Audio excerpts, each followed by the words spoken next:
আরে হ্যাঁ রে, বেরোনোর সময়ই পাচ্ছি না। কোথায় যাব বল?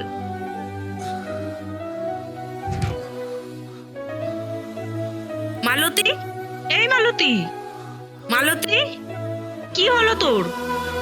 কথা বলছিস না কেন?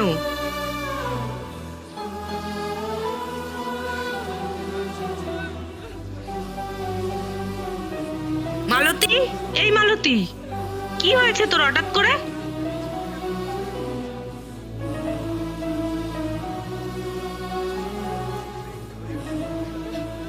দিদি, আমাকে ক্ষমা করে দেবেন। এখানে ক্ষমা চাওয়ার কি আছে? তুই তো অসুস্থ হয়ে মাটিতে পড়ে গেছিলি। আসলে দিদি, সেই ভোরবেলা উঠে 3টে বাড়ি কাজে গেছি। সকাল থেকে কিচ্ছু খাইনি। অনেকক্ষণ থেকে শরীরটা খারাপ করছিল, শেষে সামলাতে পারিনি দিদি। চিন্তা করো না, আমি সব কাজ ছেড়ে দেবো। আরে মালতী, তোর শরীর খারাপ আর তুই আমার বাড়ির কাজের চিন্তা করছিস? সত্যি তুই পারিস। ওঠ, ওঠ, এখন আমার সঙ্গে চল।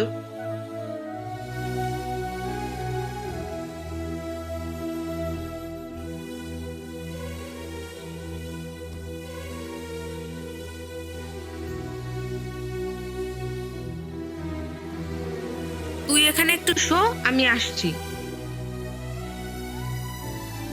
মালতী, ওঠ, উঠে খেয়ে নে।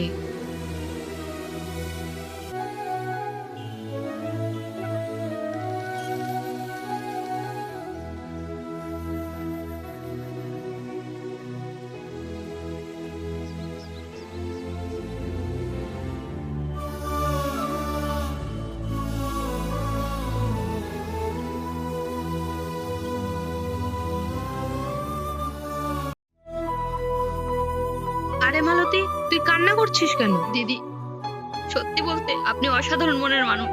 আমি অনেক বাড়িতে কাজ করি, আমি অনেক অসুবিধার মধ্যেও পড়েছি, কিন্তু কেউ কখনো আপনার মতো যত্ন করেনি।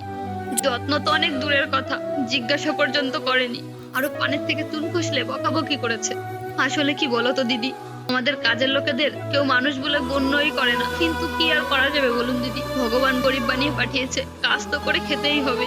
বাড়িতে পুরো সংসার আমার মুখের দিকে তাকিয়েছে। ছোট একটা ছেলেও আছে আমার।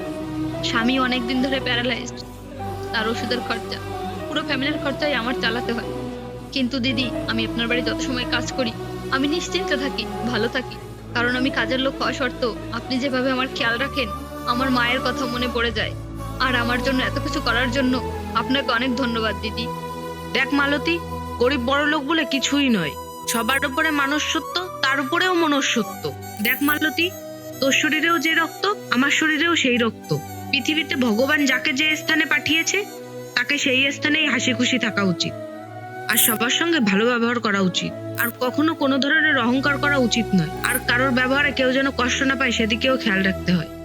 তুই আমাদের বাড়ি কাজ করিস বলে তোর কোনো সুবিধা অসুবিধা আমরা দেখবো না? আমরা তো এই পৃথিবীতে 2 দিন, মৃত্যুর পরে তুইও যেখানে যাবি আমরাও সেখানেই যাব। সেখানে গিয়ে তো কোনো ভেদাভেদ হবে না। এখানে ভেদাভেদ করে কি লাভ বল? দেখ মালতী, তোর যদি কখনো কোনো ধরনের বিপদ হয়, অসুবিধায় পড়িস, আমাকে বল। আমি তোকে আমার সাধ্যমতো সাহায্য করার চেষ্টা করব। দিদি, আপনি অনেক বড় মনের মানুষ, অনেক উদার মনের মানুষ। দিদি, আমি অনেক বাড়িতে কাজ করেছি, অনেক মানুষ দেখেছি, আপনার মতো উদার মনের মানুষ দেখিনি। দেখ মালতী, তুই এখানে শুয়ে এখন রেস্ট নে, আমি বাড়ির বাকি কাজগুলো করে আসি। দিদি, সমস্যা নেই, আমি সব কাজ করছি। তোর এটা নিয়ে ভাবতে হবে না। তোকে বলেছি না রেস্ট নিতে, তুই রেস্ট নে, আমি বাকি কাজগুলো করে আসছি।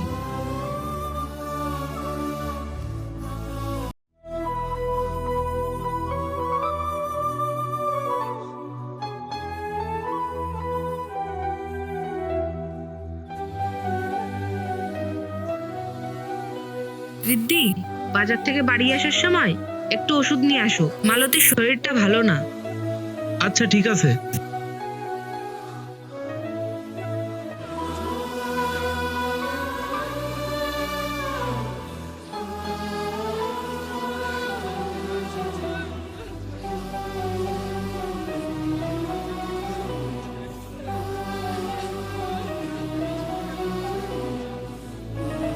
বিপাশা, মালতী কোথায়? এই যে মালতীর জন্য ওষুধ এনেছি।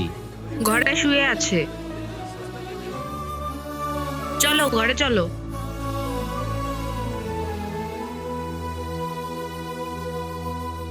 মালতী, এখন তোর কেমন লাগছে? ভালো দাদা। তোর দাদা ওষুধ নিয়ে এসছে, ওঠ উঠে ওষুধ খেয়ে নে। দিদি, আমার তো কাজ রয়েছে অন্য বাড়িতে, আমি এখন চলে যাই। চুপ কর তুই, আবার কাজের কথা বলছিস?